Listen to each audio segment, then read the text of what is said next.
So hello everyone, I am Vinod Singh and welcome to the current exam.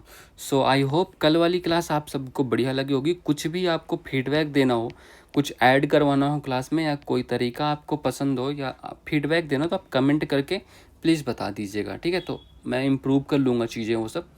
ठीक है, तो आपको कुछ बच्चे कह रहे थे पीडीएफ के लिए, तो पीडीएफ आपको टेलीग्राम चैनल में मिलेगी और उसकी लिंक आपको डिस्क्रिप्शन में मिल जाएगी। ठीक है, तो ये आपको ध्यान रखना है। तो चलिए आज की class question lecture number 2 start करते हैं, एपिसोड 2 आज का। ठीक है, तो इस वर्दी के लिए तो आपको ये क्लास करनी ही पड़ेगी। ठीक है, तो ये अगर यूनिफॉर्म आपको चाहिए एसएससी का, कोई भी एग्ज़ाम, बैंकिंग का और एनडीए सीडीएस वगैरह, तो सब एग्ज़ाम के लिए ये क्लास आपकी बहुत इंपॉर्टेंट होने वाली है।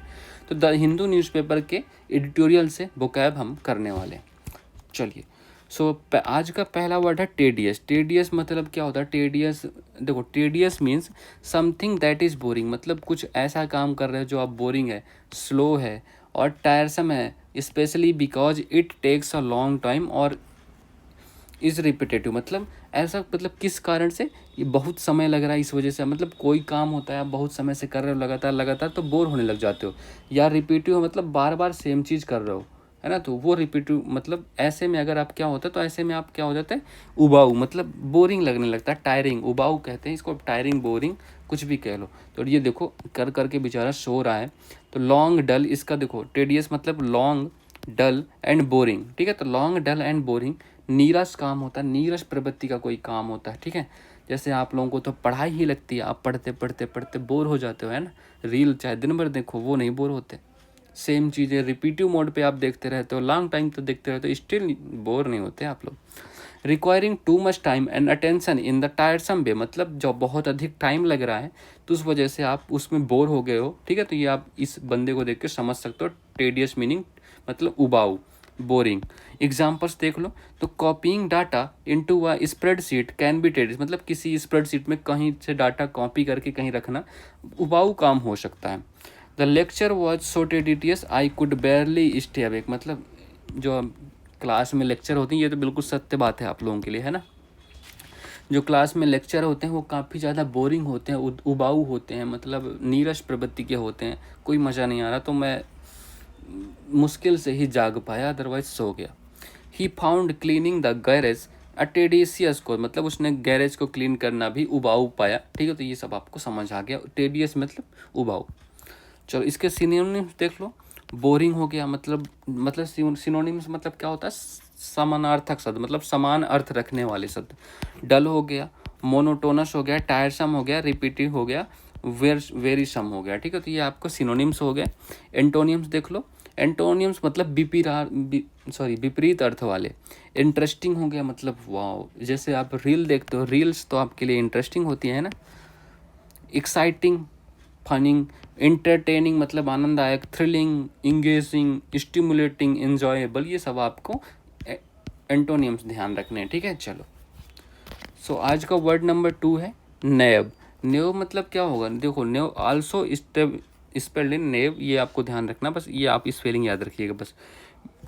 Means someone who is innocent, मतलब someone who is innocent, inexperienced or too trusting, often because they lack knowledge or worldly experience। मतलब इनोसेंट है, मतलब इनोसेंट है, इनएक्सपीरियंस्ड है, उससे अनुभवहीन हो गया, मतलब वही बिल्कुल मासूम सा है, उसे कुछ पता नहीं, तो अनुभवहीन मतलब गुलीबल हो गया। तो डिफिनीशन क्या हो गई इसकी, नैब मतलब क्या हो गया, नैब मतलब आपको अनुभवहीन, लैकिंग एक्सपीरियंस और जजमेंट, ओवरली सिंपल और ट्रस्टिंग। ठीक है, तो मतलब किसी एक्सपीरियंस या कोई जजमेंट के लैक की वजह से आप अनुभवहीन हो गए हो, तो उसको नैब कह सकते हैं। ठीक है, तो नैब लैकिंग एक्सपीरियंस और जजमेंट, ओवरली सिंपल और ट्रस्टिंग, तो ये आपको नैब का मीनिंग ध्यान रखना है।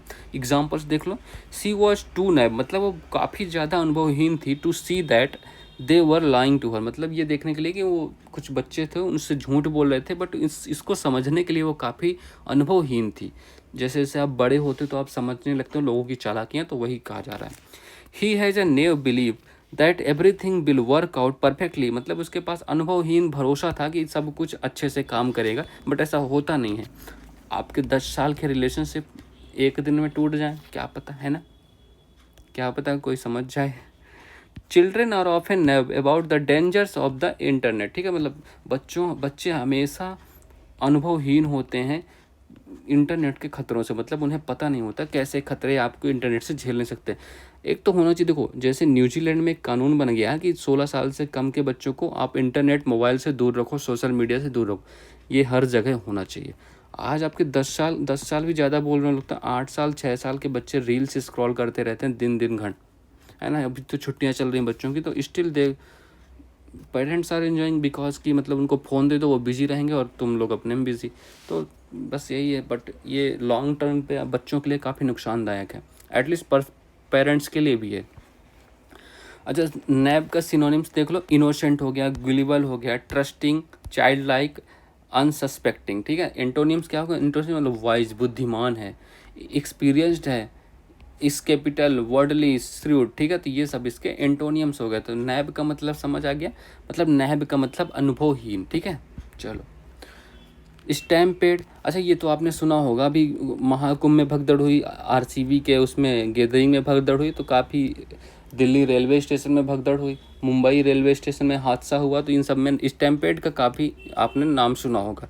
स्टैम्पेड मीनिंग मतलब क्या होता है, stampede refers to a sudden wild rush, मतलब अचानक से मतलब बिल्कुल जंगली तरीके से भीड़ का दौड़ना, of a group of people और एनिमल्स, मतलब जानवर भी हो सकते हैं, पीपल भी हो सकते हैं, यूजुअली कॉज्ड बाय फियर और पैनिक, मतलब पैनिक या डर की वजह से आप भागने लगते हो इधर उधर कि क्या हो गया क्या हो गया, मुझे पहुंचना, तो ऐसे।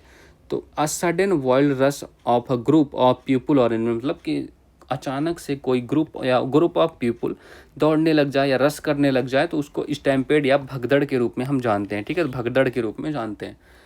तो अ सडन अनकंट्रोल्ड, मतलब उसको कंट्रोल ना किया जा सकता, मूवमेंट ऑफ अ क्राउड और हर्ड, हर्ड मतलब क्या होता है, झुंड होता है, ये भी आपको पता होगा, हर्ड मतलब झुंड होता है। ऑफन कॉजिंग चॉस और इंजरी, मतलब जिससे आप लोग घायल होते हैं, मृत्यु हो भी, डेथ भी होती है काफ़ी, तो उसके, तो स्टैम्पेड मतलब भगदड़ हो गया। Exam, several people were injured in a stampede, मतलब देखो सेवरल, काफ़ी लोग भगदड़ में, एट कंसर्ट मतलब कंसर्ट चल रहा था उसमें भगदड़ हुई, तो काफ़ी लोग उसमें इंजर्ड हो गए। The cattle began to stampede when they heard the thunder, उन्होंने देखो जो भेड़ होती हैं, उन्होंने जैसे ही भूकंप को महसूस किया, वो उन्होंने भागना स्टार्ट कर दिया, उनमें भगदड़ मच गई। Panic at the gate led to stampede of fans entering the stadium, देखो ये आरसीबी वाली न्यूज से लिया है। तो panic at the gate led, मतलब गेट के पास ऐसा हुआ था ना, गेट की एंट्री करने के लिए कि सब भगदड़ मचा दिए थे, तो वहीं पर तो हुआ 7 लोगों की डेथ हो गई थी। इसके सिनोनिम्स देख लो, रश हो गया, पैनिक हो गया, फ्लीइंग क्राउड हो गया, वाइल्ड चार्ज हो गया, ठीक है, वाइल्डली चार्ज करना किसी के ऊपर। एंटोनियम्स क्या है, ऑर्डर मतलब एक विशेष क्रम में रहना, काम रहो, शांत रहो, स्टिलनेस मतलब स्थिरता बनाए रखो, ऑर्गेनाइजेशन मतलब संस्थापक रूप में रहो, मतलब संस्थागत तरीके से रहो। आज का वर्ड नंबर 4 देखो तुम लोग, तो इसका ट्रांसपायर्ड, ट्रांसपायर्ड मतलब क्या होता है, ट्रांसपायर्ड मतलब, transpired is a verb that means something happened, occurred और became known, often something previously hidden, और मतलब जैसे कुछ चीज़ें थी जो पहले आपको पता नहीं थी या पहले हुई नहीं थी, बट अचानक से मतलब हो गई, मतलब घटित होना, ये आप ये ध्यान रखो, घटित होना। अकर्ड मतलब चीज़ें हो गई, हैपेंड हो गई मतलब हैपेंड मतलब हुआ अभी अभी। टू हैपन और अगर इसकी ये मीनिंग होगी, टू हैपन और example, a lot has transpired since our last meeting, मतलब जिस हमने जो पिछली मुलाकात की है उसके बाद काफ़ी कुछ हो चुका है, काफ़ी कुछ घटित हो चुका है, समझ गए। मतलब जैसे आपने पिछली मुलाकात की थी अपनी गर्लफ्रेंड से, बॉयफ्रेंड से, तो उसके बाद काफ़ी चीज़ें बदल गई हैं, अब वो वैसा नहीं रहा जैसा पहला था, तो इसको ये यहाँ पर हम भी ये ट्रांसपायर्ड का यूज कर सकते हैं, ठीक है। टू बिकेम नोन और रिवील्ड, मतलब किसी चीज़ का रिवील्ड मतलब अभी तक हमें पता नहीं था बट अभी पता चल गया।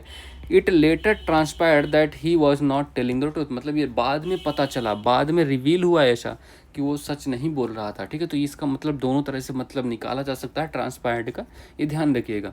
कुछ और एग्जांपल्स देखते हैं।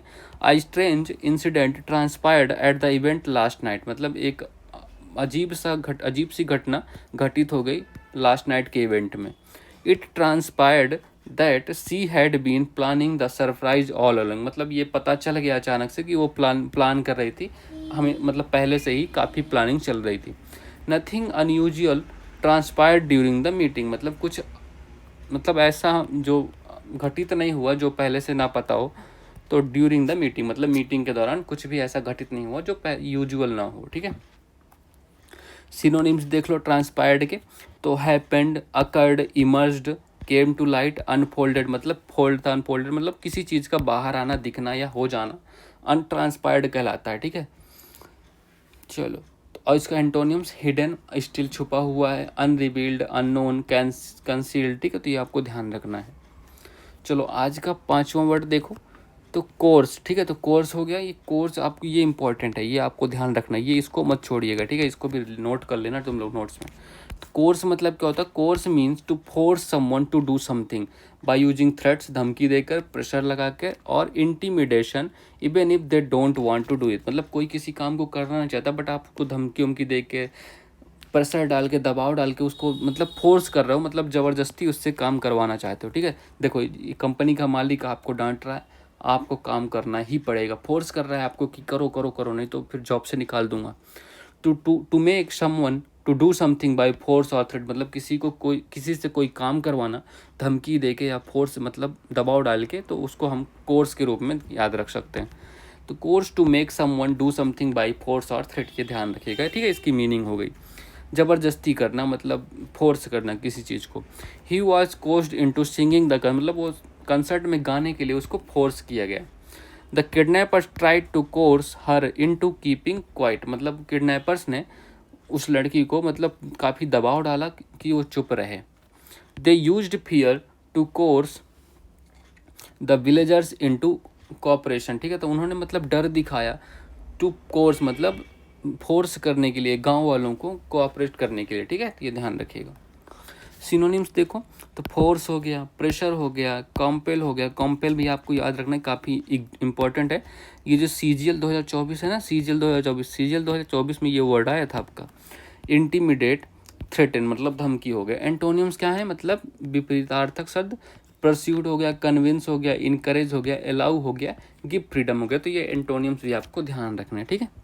चलिए, अच्छा तो आज का होमवर्क आपकी लास्ट क्लास से लिया गया है। तो कर्व मतलब बताना है आपको कमेंट करके, ऑबिएट मतलब, इन दोनों की मीनिंग आप कमेंट करके बता सकते हो, ठीक है। तो बताना ज़रूर है। सो आपको स्टिल बता रहा हूँ, PDF आपको टेलीग्राम चैनल में मिलेगी। So that's all for this class. कुछ भी आपको फीडबैक देना हो आप कमेंट बॉक्स में दे सकते हो, ठीक है। चलो, और लाइक कर दीजिएगा, शेयर कर दीजिएगा, और सब्सक्राइब करना मत भूलिएगा, ठीक है। चलिए, so all the best, have a good day and thank you.